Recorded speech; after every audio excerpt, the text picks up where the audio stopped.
నమస్తే, welcome to news and views. వివిధ దినపత్రికల్లో ఏ వార్తలు ప్రధానాంశాలుగా నిలిచాయి, అదేవిధంగా సోషల్ మీడియాలో నిన్న ఏ వార్తలు వైరల్గా మారాయో న్యూస్ అండ్ వ్యూస్లో చూద్దాం. ముందుగా ఈనాడు దినపత్రికలో ఏ వార్తలు ప్రధాన వార్తలుగా నిలిచాయో చూద్దాం. అయితే ముందుగా తదుపరి సీజేగా జస్టిస్ బిఆర్ గవాయ్ గరిష్టానికి బంగారం, ఆ 100 ఎకరాల్లో పూర్వస్థితిని పునరుద్ధరించండి అంటూ ప్రధాన వార్తలుగా హెడ్లైన్స్ మనం చూడొచ్చు. ఇట్లే ముందుగా తదుపరి సీజేగా జస్టిస్ బిఆర్ గవాయ్ అనే ఒక హెడ్లైన్ను మనం చూడొచ్చు. సిఫార్సు చేసిన ప్రస్తుత ప్రధాన న్యాయమూర్తి జస్టిస్ సంజీవ్ ఖన్నా మే 14న బాధ్యతలు స్వీకారం. అయితే భారత 52వ ప్రధాన న్యాయమూర్తిగా జస్టిస్ భూషణ్ రామకృష్ణ గవాయ్ బిఆర్ గవాయ్ బాధ్యతలు చేపట్టనున్నారు. సీనియారిటీ పరంగా తన తర్వాత స్థానంలో ఉన్న ఆయన పేరును సాంప్రదాయానికి అనుగుణంగా కేంద్ర న్యాయశాఖకు ప్రస్తుత ప్రధాన న్యాయమూర్తి జస్టిస్ సంజీవ్ ఖన్నా బుధవారం సిఫార్సు చేసిన పరిస్థితి. దీనికి కేంద్ర ప్రభుత్వ ఆమోదం లాంఛనమే ఇక కానుంది. మే 13న జస్టిస్ సంజీవ్ ఖన్నా పదవి విరమణ చేరున్నారు. 14న జస్టిస్ బిఆర్ గవాయ్ బాధ్యతలు చేపట్టనున్నారు. 6 నెలలకు పైగా ఆ పదవిలో కొనసాగనున్న ఆయన నవంబర్ 23న పదవి విరమణ చేస్తారు అంటూ ఒక వార్తను మనం చూడొచ్చు. అయితే జస్టిస్ గవాయ్ 2019 మే 24న సుప్రీంకోర్టు న్యాయమూర్తిగా నియమితులయ్యారు. సీజేగా బాధ్యతలను చేపట్టనున్న రెండో దళిత వ్యక్తిగా ఆయన రికార్డు అయితే సృష్టించనున్నారు. ఆ వార్తను మనం ప్రధాన వార్తలు చూడొచ్చు ఈ నెలలో. ఇక ఆ 100 ఎకరాల్లో పూర్వస్థితిని పునరుద్ధరించండి అంటూ నిన్న సుప్రీంకోర్టు ఘాటి వ్యాఖ్యలైతే చేసింది. దానికి సంబంధించిన హెడ్లైన్ని మనం ఇక్కడ చూడొచ్చు. సంబంధిత ప్రణాళికను 4 వారాల్లో సమర్పించండి, గచ్చిబౌలి భూములపై తెలంగాణ ప్రభుత్వానికి సుప్రీంకోర్టు ఆదేశం. అయితే నిన్న గచ్చిబౌలిలోని 100 ఎకరాల్లో ధ్వంసం చేసిన పచ్చదనాన్ని పునరుద్ధరించాలని సుప్రీంకోర్టు తెలంగాణ ప్రభుత్వాన్ని ఆదేశించింది. అందుకు సంబంధించిన ప్రణాళికను 4 వారాల్లోపు సమర్పించాలని నిర్దేశించింది.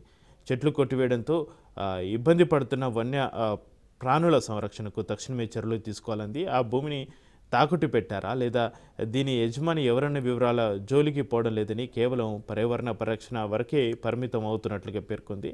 పర్యావరణ పరిరక్షణకు అవుట్ ఆఫ్ ద వే వెళ్తామని ఆర్టికల్ 142 కింద ఏ ఆదేశాలైనా ఇచ్చే అధికారం సుప్రీంకోర్టుకు ఉందని గుర్తు చేసింది. గచ్చిబౌలి భూముల్లో బుల్డోజర్లతో చెట్లను తొలగించడంతో అక్కడ వన్యప్రాణులు పడుతున్న ఇబ్బందుల గురించి ప్రసార మాధ్యమాలు విస్తృతంగా కథనాలు వెలువడంతో విషయం జాతీయ స్థాయిలో చర్చనీయాంశమైంది.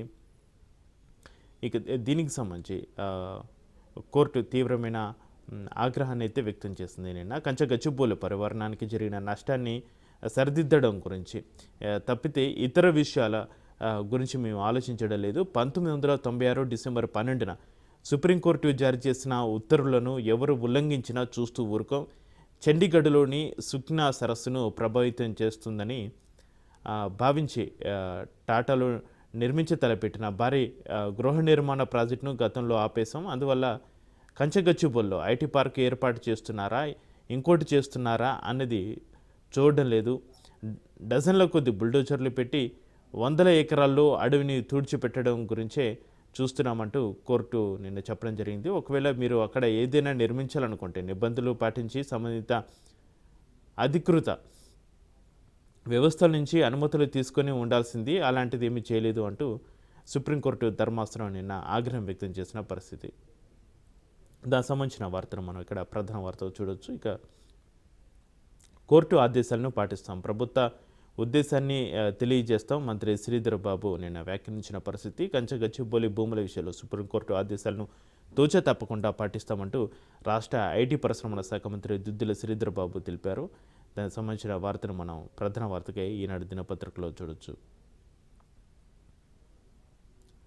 ఇక కోర్టులు వక్ఫ్గా ప్రకటించిన ఆస్తుల్ని రద్దు చేయొద్దు అంటూ ఒక హెడ్లైన్ని మనం ప్రధాన వార్తగా చూడొచ్చు. ముస్లిమేతరులు బోర్డులో వక్ఫ్ అఫీషియో సభ్యులుగా మాత్రమే ఉండాలి. కొత్త వక్ఫ్ చట్టంలోని కొన్ని నిబంధనలపై స్టేకు సుప్రీంకోర్టు ప్రతిపాదనలు. హిందూ ఆలయ ట్రస్టులోకి ఇకపై ముస్లింలను అనుమతిస్తారా? శతాబ్దాల కిందటి మసీదులకు సెల్ డీడ్లు ఎలా ఉంటాయి? కేంద్రాన్ని ప్రశ్నించిన ధర్మాసనం వక్ఫ్ నిర్ధారణలో కలెక్టర్లకు కల్పించిన అధికారాలపై అభ్యంతరం, గతాన్ని తిరగరాయడం సాధ్యం కాదని వ్యాఖ్య, నేడు కొనసాగనున్న విచారణ అంటూ హెడ్లైన్స్ మనం చూడొచ్చు. వక్ఫ్గా న్యాయస్థానాలు ప్రకటించిన ఆస్తులను ప్రస్తుతానికి వక్ఫ్ జాబితా నుంచి తొలగించకూడదని కేంద్ర ప్రభుత్వానికి సుప్రీంకోర్టు ప్రతిపాదించింది.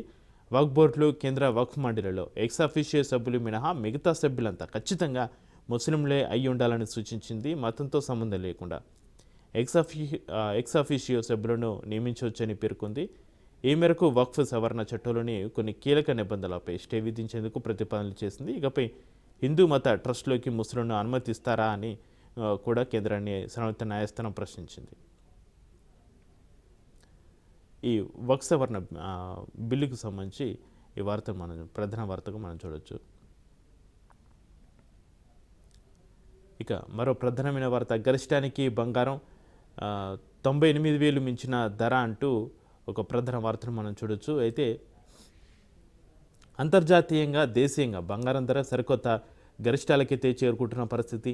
అంతర్జాతీయ ఆర్థిక ఉద్రిక్తతలు అమెరికా చైనా మధ్య అంతకంతకు పెరుగుతున్న టారిఫ్ యుద్ధ నేపథ్యంలో సురక్షితమని భావించి బంగారం వెండిపైకి పెట్టుబడులు తరలి వస్తున్నాయి.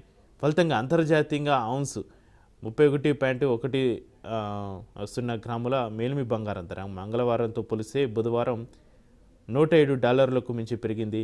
దీంతో $3,330 చేరింది.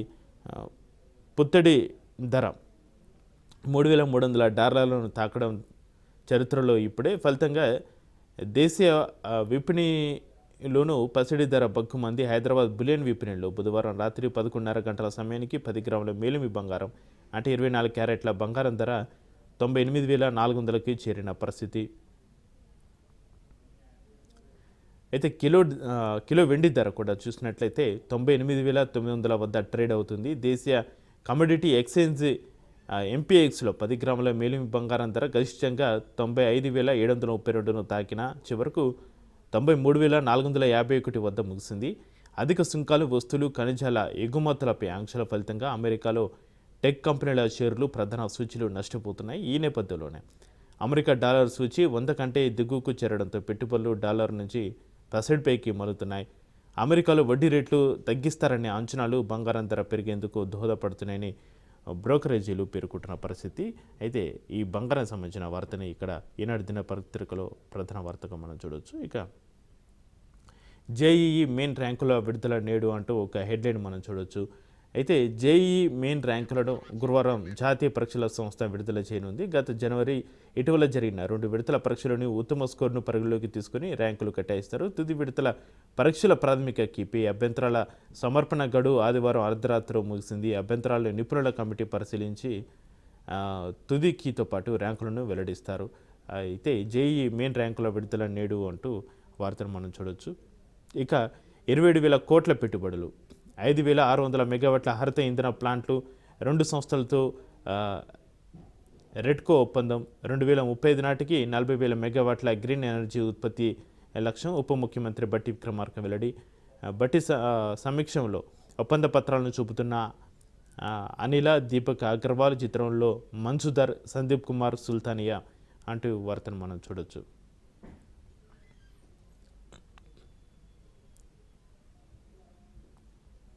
ఇక అన్నదాతల కన్నీటి రాసులు, తాము తేమ తాలు పేరిట కొనుగోలు కేంద్రాల్లో జాప్యం జరుగుతుందంటూ ఒక హెడ్లైన్ ఒకటి వార్త మనం రైతులకి సంబంధించిన వార్త చూడొచ్చు. అకాల వర్షాలకు తడిసిపోతున్న ధాన్యం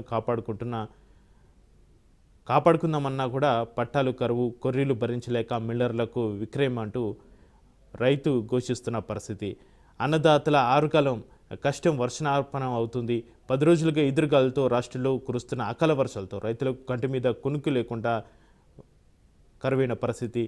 కర్షకులు, కల్లాలు, రహదారులు, కొనుగోలు కేంద్రాల్లో ధాన్యం ఆరపోస్తున్నారు. వీరికి పంపిణీ చేయాల్సిన పట్టాలు అరకొరగా ఉంటున్నాయి. పంట కోతల అనంతరం మార్కెట్లో ఆరపోసిన ధాన్య నిల్వలను సకాలంలో కొనుగోలు చేయాల్సిన నిర్వాహకులు తేమ తాలు పేరిట కాలయాపన చేస్తున్నారు. ఉమ్మడి నల్గొండ, ఖమ్మం జిల్లాలో కేంద్రాలు ప్రారంభించి పక్ష రోజులుగా వస్తున్నా కూడా కొనుగోలు ప్రక్రియ నత్తనడకన సాగుతుంది. దీంతో రైతు తీవ్రంగా నష్టపోతున్న పరిస్థితి. మహబూబాబాద్ మండలం పర్వతగిరి శివారు సోమ్లతండ ఐకేపీ కొనుగోలు కేంద్రంలో తడిసిన ధాన్యాన్ని ఆరబోస్తున్న రైతు కుటుంబం అంటూ వార్తను మనం చూడొచ్చు. ఇవి ఈనాడు దినపత్రికలో ఉన్నటువంటి ప్రధాన వార్తలు. ఇక అదేవిధంగా సాక్షి దినపత్రికలో ఏ వార్తలు ప్రధాన వార్తలుగా ఉన్నాయో చూద్దాం.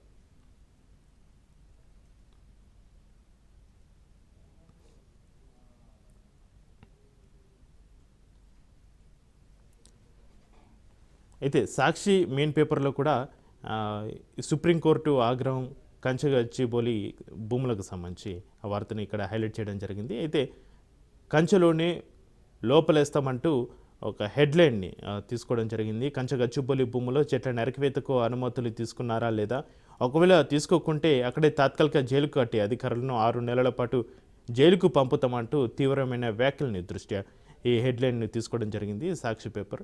ఇక అభివృద్ధి పేరుతో 3 రోజుల్లోనే 100 బుల్డోజర్లను ఉపయోగించి 100 ఎకరాల్లో చెట్లను తొలగించారు. చెట్ల నరికివేతను ఏ రకంగానూ సమర్థించుకోవాలని చూడొద్దు. చెట్ల నరికివేతకు అసలు అనుమతులు తీసుకున్నారా లేదా, ఈ ప్రశ్నకు మాకు సూటిగా సమాధానం చెప్పండి. ఒకవేళ అనుమతులు తీసుకోకుండా ఉంటే మాత్రం అందుకు బాధ్యులైన అధికారులందరినీ జైలుకు పంపుతాం. వారి కోసం అదే ప్రాంతంలో తాత్కాలిక జైలు నిర్మించి మరి ఓచలు లెక్క పెట్టిస్తామంటూ కంచగచ్చిబౌలి భూముల కేసులో రాష్ట్ర ప్రభుత్వంపై జస్టిస్ బిఆర్ గవే, జస్టిస్ జార్జ్ అగస్టినో మాసిలతో కూడిన సుప్రీంకోర్టు ద్విసభ్య ధర్మాసనం తీవ్ర ఆగ్రహం వ్యక్తం చేసిన పరిస్థితిని మనం చూడవచ్చు. ఇక కూల్చే కుట్ర కేసీఆర్దే. 5 నుంచి 6 వేల కోట్లతో మా ఎమ్మెల్యేలను కొనే ప్లాన్ అంటూ మరో వార్తను మనం చూడొచ్చు. భూభారతి పైలట్ మండలాల్లో నేటి నుంచి దరఖాస్తుల స్వీకరణ, మే 1 నుంచి భూ సమస్యల పరిష్కారం, జూన్ 2 నాటికి వీలన్ని సమస్యలు పరిష్కరిస్తాం. జీపీఓలు వచ్చిన తర్వాతే సర్వే మ్యాప్ నిబంధన అమలు అంటూ ఒక ప్రత్యేక ఇంటర్వ్యూలో మంత్రి పొంగులేటి శ్రీనివాసరెడ్డి వ్యాఖ్యల్ని కూడా సాక్షి దినపత్రికలో ప్రధాన వార్తగా తీసుకోవడం జరిగింది. ఖమ్మం జిల్లాలో 3,222 ఎకరాల్లో పంట నష్టం జరిగింది. రైతులను దెబ్బతీసిన ఈదురుగాల్లో వర్షం. ఉమ్మడి వరంగల్ జిల్లాలో అతలాకుతలో నష్టపరిహారం అందించాలని పాతర్లపాల్లో రాస్తరుకు అంటూ హెడ్లైన్ని మనం చూడొచ్చు. అయితే పరకాల వ్యవసాయ మార్కెట్ యార్డ్లో కొట్టుకుపోయిన ధాన్యాన్ని మనం చూడొచ్చు. వేములవాడ రాజనకు కొత్తగూడి 3 దశల్లో ఆలయ అభివృద్ధి విస్తరణ. తొలి దశలో 76 కోట్లతో ప్రధాన ఆలయం, 33 కోట్లతో కళ్యాణ మండపం. జూన్ 15 నుంచి ప్రధాన ఆలయంలో దర్శనాల నిలిపివేత. భూమేశ్వర ఆలయంలో స్వామి దర్శనాలు. శృంగేశ్వరి పీఠం కనసనలో నిర్మాణాలు. చారిత్రక ప్రధాన ఆలయం తొలగించకుండా విస్తరణ అంటూ హెడ్లైన్స్ మనం చూడవచ్చు.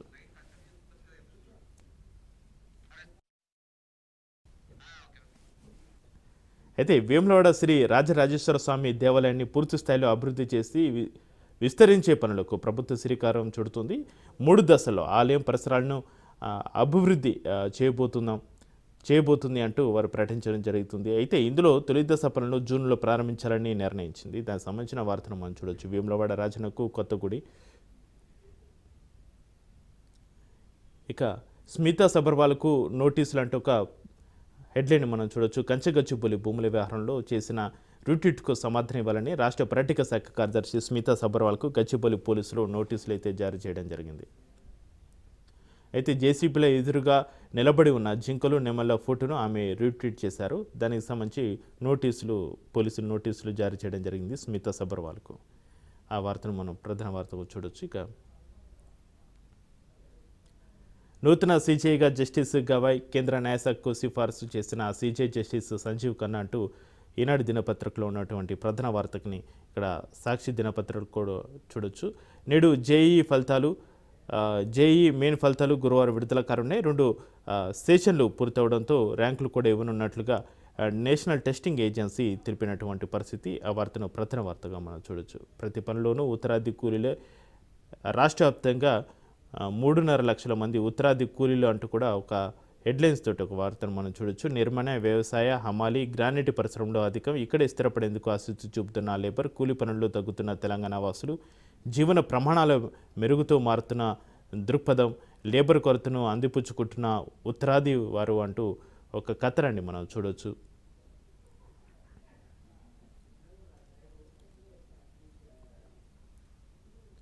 ఇక ఆంధ్రజ్యోతి పేపర్లో ఏ వార్తలు ప్రధాన వార్తలుగా నిలిచాయో ఒకసారి చూద్దాం.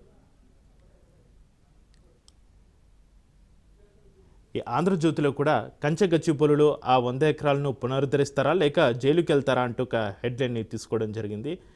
సిఎస్ సహా అధికారులంతా సిద్ధంగా ఉండండి అంటూ ఘాటు వ్యాఖ్యలు చేసిన పరిస్థితుల్లో ఈ హెడ్లైన్ మనం చూడొచ్చు. అక్కడే కొలను వద్ద 6 నెలలు తాత్కాలిక జైలు నిర్మించి అందులో ఉంచుతాం. ఆ భూముల్లో బుల్డోజర్లు తొలగించారా? చెట్ల నరికివేతకు అనుమతి ఉందా? అభివృద్ధి, పర్యావరణం మధ్య సమతుల్యం అవసరం. చెట్ల నరికివేతతో జంతువులపై కుక్కల దాడి వీడియో చూసి ఆందోళన చెందాం. అవసరమైతే 2400 ఎకరాల్లో ఒక్క చెట్టు కొట్టకుండా ఆదేశాలు ఇస్తాం, ఒక్క చెట్టు కూడా కొట్టకుండా ఆదేశాలు ఇస్తామంటూ సుప్రీంకోర్టు తీవ్ర ఆగ్రహం వ్యక్తం చేసింది. అయితే కంచగచ్చిబౌలి భూముల వ్యవహారంలో రాష్ట్ర ప్రభుత్వంపై సుప్రీంకోర్టు మరోసారి తీవ్ర ఆగ్రహం వ్యక్తం చేసిన పరిస్థితి అయితే మనం చూడొచ్చు. కంచగచ్చిబౌలిలోని 100 ఎకరాలను పునరుద్ధరిస్తారా లేక జైలుకి వెళ్తారా అని ప్రశ్నించింది. చెట్ల నరికివేతను సమర్థించుకోవద్దని హెచ్చరించింది. గచ్చిబౌలిలో కంచగచ్చిబౌలిలో చెట్ల నరికివేతకు అనుమతి తీసుకున్నారా లేదా అనే ప్రశ్నకు సూటిగా జవాబు ఇవ్వాలని నిలదీసింది. మీరు పెద్ద ఎత్తున చెట్లను కొట్టివేస్తే ఆవాసం కోసం జంతువులు పరుగులు తీశాయి, వాటిని వీధి కుక్కలు తరిమాయి. దీనికి సంబంధించిన వీడియోలు చూసి మాకెంతో ఆందోళన కలిగింది అని ధర్మాసనం వ్యాఖ్యానించింది. పర్యావరణ పరిరక్షణ విషయంలో రాజీపడే ప్రసక్తే లేదు. అభివృద్ధికి పర్యావరణానికి మధ్య సమతుల్యం అవసరం. ఇష్టం వచ్చినట్టుగా పర్యావరణాన్ని ధ్వంసం చేస్తామంటే ఊరుకునేది లేదు. ఆ 100 ఎకరాలను ఎలా పునరుద్ధరిస్తారో చెప్పండి, లేదంటే జైలుకి వెళ్లేందుకు సీఎస్ సహా అధికారులు సిద్ధంగా ఉండాలి. అక్కడే కొలను దగ్గర 6 నెలల్లో తాత్కాలికంగా జైలు నిర్మించి అందరినీ అందులో ఉంచుతామంటూ తీవ్ర స్థాయిలో మండిపడిన పరిస్థితి మనం చూడొచ్చు. మొదలు కానున్న కొలువుల జాతర అంటూ నిరుద్యోగులకు ఒక శుభవార్త. భర్తీకి సిద్ధంగా 56,000కు పైగా ఉద్యోగాలు. ఆయా శాఖల నుంచి ప్రభుత్వానికి నివేదికలు. త్వరలో 18,236 పోస్టులకు నోటిఫికేషన్. అయితే వివిధ శాఖలు ఖాళీలు ఎలా ఉన్నాయో ఒకసారి చూద్దాం. పోలీస్ శాఖలో 12,150, వైద్య శాఖలో 2,762, ఆర్టీసీలో 3,038, గురుకులాల్లో 2,850, ఇంజనీరింగ్ శాఖలో 2,510 ఉన్నాయి. వ్యవసాయ శాఖలో 148 పోస్టులున్నాయి. R&Bలో 185 పోస్టులున్నాయి. ఇక రెవెన్యూ శాఖలో 10,954 పోస్టులున్నాయి. మహిళా శిశు సంక్షేమ శాఖలో 14,236 పోస్టులు అయితే ఖాళీగా ఉన్నాయి. పలు ఇతర శాఖల్లో ఖాళీలు గ్రూప్ 1 పోస్టులో ఉండే ఛాన్స్ అయితే ఉంది. మొత్తంగా చూసుకుంటే మహిళా శిశు సంక్షేమంలో ఆ శాఖలో ఎక్కువగా పోస్టులు భర్తీ చేసే అవకాశం అయితే ఉంది. తర్వాత పోలీస్ శాఖలో కూడా భారీ మొత్తంలో 12,150 పోస్టులు అయితే ఉన్నట్టుగా అయితే తెలుస్తుంది. అయితే రాష్ట్రంలో మళ్ళీ సర్కారు కొలువుల జాతర అయితే మొదలుపెట్టింది. ఎస్సీ వర్గీకరణ ప్రక్రియ పూర్తయిన నేపథ్యంలో వివిధ శాఖలోని ఖాళీ పోస్టులను భర్తీ చేయాలని ప్రభుత్వం యోచిస్తుంది. ఈ మేరకు అన్ని ప్రభుత్వ విభాగాల్లో ఖాళీగా ఉన్న పోస్టుల లెక్కలను తేల్చే పనిలో అధికారులు నిమగ్నమైన పరిస్థితి. అధికారిక వర్గాల ద్వారా అందిన ప్రాథమిక సమాచారం మేరకు 56,740కి పైగా పోస్టులు ఖాళీగా ఉన్నట్లుగా తెలుస్తుంది. వీటిలో ఇప్పటికే గుర్తించి ఖరారు చేసిన 14,236 అంగన్వాడీ పోస్టులు, 10,954 రెవెన్యూ పోస్టులు పోగా మిగిలినవి వివిధ శాఖల వారీగా ఉన్నాయి. అంతేకాకుండా గ్రూప్ 1కు సంబంధించి కూడా కొన్ని పోస్టులు తేలే అవకాశం ఉందని అధికారిక వర్గాలు పేర్కొంటున్న పరిస్థితి. అయితే కొలువుల జాతర అంటూ ఈ ప్రధాన వార్తని మనం చూడొచ్చు ఆంధ్రజ్యోతిలో. ఇక జపాన్కు చేరుకున్న సీఎం, ఘన స్వాగతం పలికిన ప్రవాస తెలంగాణ వాసులు. భారత ఎంబసీలో రేవంత్ బృందానికి విందు. రాయబారి షిబు జార్జ్తో ముఖ్యమంత్రి భేటీ. నేడు హైదరాబాద్ మెట్రోపై జైకాతో సమావేశం కానున్నారు సీఎం రేవంత్ రెడ్డి. ఆ వార్తను మనం ప్రధాన వార్తకు చూడొచ్చు. అయితే టోక్యోలో భారత రాయబార కార్యాలయంలో షిబు జార్జ్తో సీఎం రేవంత్ రెడ్డి భేటీకి సంబంధించిన వార్తను మనం చూడవచ్చు.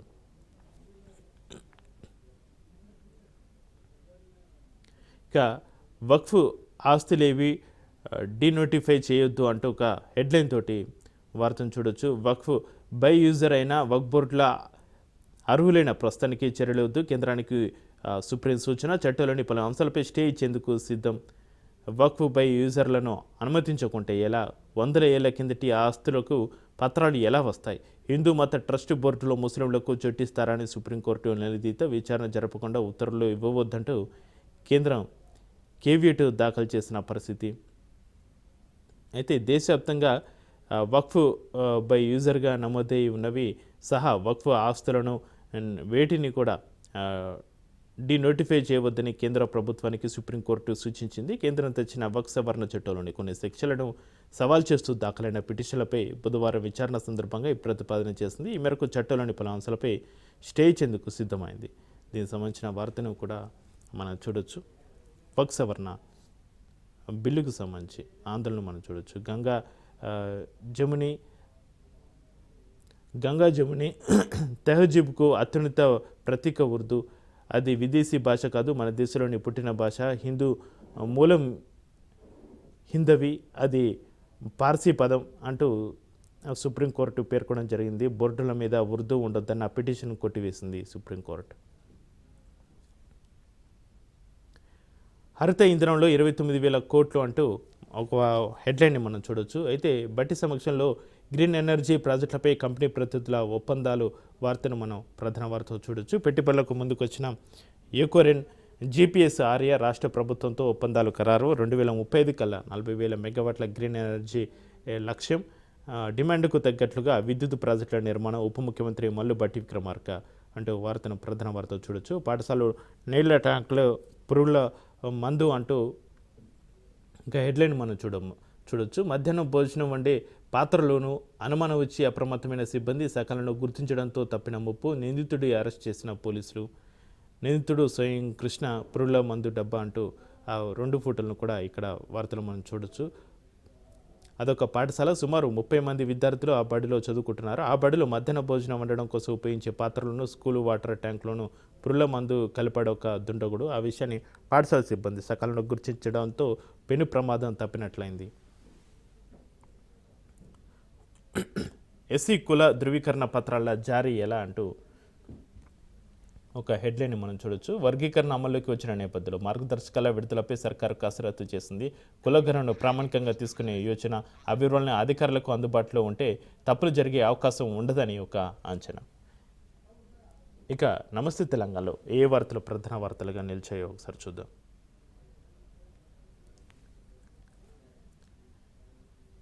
అడవిని పునరుద్ధరిస్తారా, జైలుకి వెళ్తారా అంటూ ఒక పెద్ద హెడ్లైన్ తీసుకోవడం జరిగింది. కంచె గచ్చిబౌలి భూముల హరిత విధ్వంసంపై సుప్రీంకోర్టు నిప్పులు. 100 ఎకరాలు యథాతథ స్థితిని పునరుద్ధరించాలి. ఇందుకు ఒక ప్రణాళికతో ముందుకు రావాలి. లేదా అధికారులు ఎందరూ జైలు పాలవుతారో చెప్పలేం. సెలవుల్లో బుల్డోజర్లతో చెట్లు ఎందుకు తొలగించారు? 1996 సుప్రీం కోర్టు మార్గదర్శకాలను ఎలా ఉల్లంఘించారు? హెచ్ఎస్సిలో ఉన్న 2,400 ఎకరాల్లో ఒక్క చెట్టు కూడా నరకవద్దని మేము ఆదేశించగలం. కంచెగచ్చిబౌలిపై సర్వోన్నత న్యాయస్థానం ఆగ్రహం. అక్కడి వన్యప్రాణులను ఎలా సంరక్షిస్తారో తదుపరి విచారణలో వివరించాలని ద్విసభ్య ధర్మాసనం ఆదేశించిందన్నట్లుగా ఇది నమస్తే తెలంగాణలో కంచెగచ్చిబౌలి భూ వివాదానికి సంబంధించి సుప్రీంకోర్టు ఆగ్రహం వ్యక్తం చేస్తుందంటూ వార్తను ప్రధాన వార్తగా మనం చూడవచ్చు. అక్కడ ఆర్థిక దోపిడీ అంటూ మరో హెడ్లైన్ తోటి ఒక కథనాన్ని అయితే ప్రచురించడం జరిగింది. నమస్తే తెలంగాణలో కంచెగచ్చిబౌలి భూములపై నివేదికలో స్పష్టం చేసిన కేంద్ర సాధికార కమిటీ అంటూ వార్తను చూడవచ్చు. 400 ఎకరాల తాకట్టు వేలంపై స్టే విధించాలి. చట్టాల ఉల్లంఘన అక్రమాలపై విచారించాలి. మార్గదర్శకాలను కాదని పర్యావరణ విధ్వంసం మినహాయింపుల మాటను అనేక చెట్ల నరికివేత వ్యతిరేకతను అడ్డుకునేందుకు పోలీసు ఆపరేషన్. యూనివర్సిటీ భూమిలో అరుదైన జీవ వైవిధ్యం శిలలు. రికార్డుల ప్రకారం 400 ఎకరాలు హెచ్సిఇవే. టీజీఐఐసికి ఇంకా యాజమాన్య హక్కు రాలేదు. పీసీబీ సిఎఫ్ఈ అనుమతులను రద్దు చేయాలి. ఖాళీ భూములను సున్నిత జోన్గా గుర్తించాలి. సర్వోన్నత న్యాయస్థానానికి సమర్పించిన 69 పేజీల నివేదికలో కేంద్ర సాధికార కమిటీ 4 వారాల్లో తుది నివేదిక ఇస్తామని వెల్లడించినటువంటి పరిస్థితి.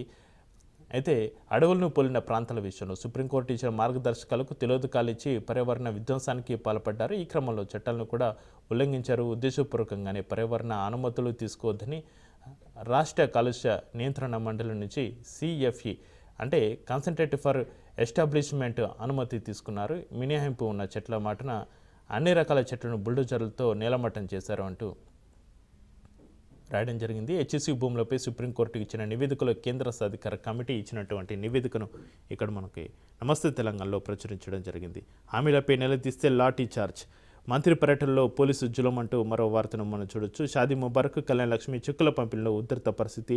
తులం బంగారం ఏమైందని జూపలని నిలదీసిన ఎమ్మెల్యే వేముల. అరుపులు కేకలతో గందరగోళం సృష్టించిన కాంగ్రెస్ నేతలు. బీఆర్ఎస్ శ్రేణులపైనే లాఠీలతో విరుచుకుపడిన పోలీసులు. నిజామాబాద్ కలెక్టర్ సాక్షిగా దాష్టికం, పలువురికి గాయాలు. లాఠీచార్జిని నిరసిస్తూ రోడ్డుపై బైఠాయించిన ప్రశాంత్ రెడ్డి. సమాధానం చెప్పకుండా సభ నుంచి వెళ్ళిపోయిన మంత్రి అంటూ నిన్న ఈ వార్తనైతే ఉద్ధృత పరిస్థితిని మనం చూడొచ్చు. మంత్రి పర్యటనలో ఉద్ధృత పరిస్థితి. నిజామాబాద్ జిల్లా భీమ్గల్లో బుధవారం జరిగిన మంత్రి జూపల్లి కార్యక్రమంలో ప్రశ్నించేందుకు బీఆర్ఎస్ కార్యకర్తలపై విరుచుపడుతున్న కాంగ్రెస్ నేతలు, పోలీసులు అంటూ ఒక ఫోటోను కూడా మనం ఇక్కడ హైలైట్ చేయడం జరిగింది, చూడొచ్చు.